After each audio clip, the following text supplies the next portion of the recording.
head coach Jared Robertson of the Greenbrier West Cavaliers. Jared, you guys got the win tonight. You know this is always going to be a rivalry when you come into Meadow Bridge. Right. Some rivalries never die, and this is one of those. So, really great atmosphere tonight, and you guys were able to come in here and get the win. Well, we talk a lot about rivalry games, but that's what high school basketball is all about. We're close to each other. The kids know each other. They want to battle with each other. And to go on the road and find a way to win, we didn't play our best, but really proud of our kids, how we responded in the fourth quarter and took a close game and pushed it out to a double-digit win. 2 runs, not surprisingly, Chase McClung was right in the middle of that. You know you're going to need your senior leader to do senior things. The first one, I think he had 6 points, including the last 4. Then in the second run was in the fourth quarter, 2 big threes. That first run, I think you said you set up a couple plays for him. Yeah. Definitely the first 3. Talk about that. You wanted to go to him to try to get that lead spread out? Well, we shot terrible tonight. Usually we would have ran a play or 2 earlier in the game for a 3 for him because he's been our best shooter. But shots weren't falling. But he kept battling. And I told him, I said, when the shot's not falling, attack the rim. So I really think he got to the rim and scored a couple times. He got a little bit of confidence. And we had that chance to run an inbounds play and got him an open 3, and he made it. And I think a trip or 2 later, he made another one. He really stepped up and gave us a couple runs, like you said. And then our other senior, Elijah Perkins, stepped in late in the game and got us 2 or 3 baskets in a row. And, that's what your seniors have to do. It's a rivalry game. It's close. It's heated.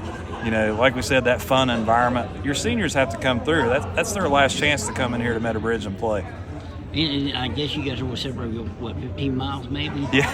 So the good thing is, I know you're going to Tigers Valley. The good thing is you'll get home pretty. You're not traveling from Richwood or something. Yeah, that's one. We hated to play Friday, Saturday like that with a long trip, but since the trip was close, it's not a home game. But these kids will be in bed soon, and we need to test our conditioning. We have a little depth. I didn't do a very good job tonight of using our depth, to be honest.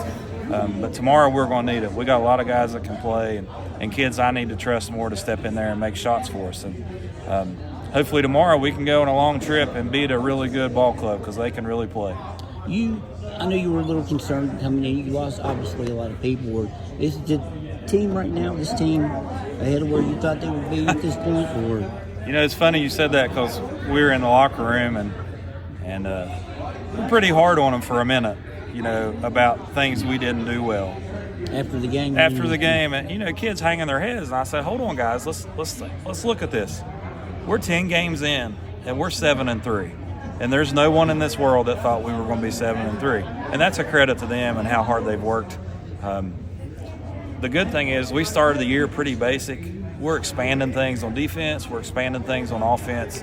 We had a really good practice, our last couple practices since our disappointing game last Friday, and I think our kids are responding. We got to keep winning ball games and keep gaining confidence and get that experience we need. Chase has really stepped up in kind of a leadership role where you can see it out on the court tonight.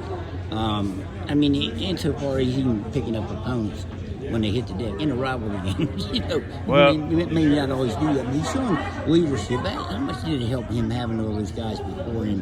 Going back to Midcap and those guys, right, and then on into Pack Basher and some of those guys that were leaders for you. Well, we've had a really nice run of basketball players, and I think this was the year that people have pointed at. That's the year that Greenbrier West is going to fall back some, and rankings and all that stuff doesn't really matter.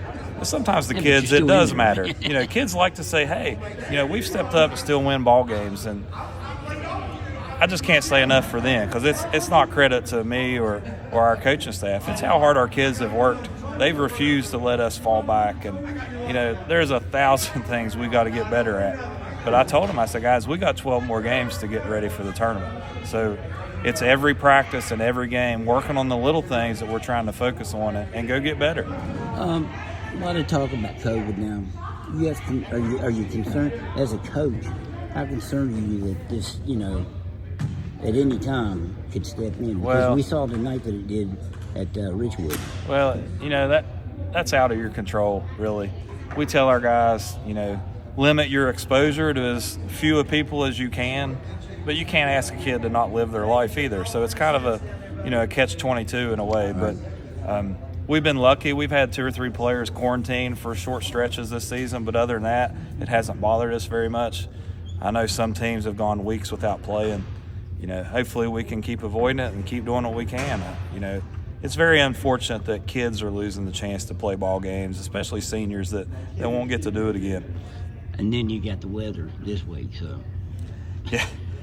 Our weather had been so good for so long, and I think we got a little bit spoiled, and now it's back to normal West Virginia weather. But again, some days you're not going to get to practice because it's too bad, and your kids got to step up and get focused in the next practice and get ready to play. Did you need maybe a physical game tonight, just to? Well, we knew it was going to be like this. You come over here to play, they want to beat us. We want to beat them. That's what rivalries are all about. We knew it was going to be a physical game, and they did a really good job of rebounding and doing some things that I didn't think they would be able to take advantage of with us. And that's a credit to Coach Wickline and his kids, too. All right, Coach, I appreciate the time. And, yes, sir. Good luck. Have a safe trip tomorrow. Thank you. Appreciate it.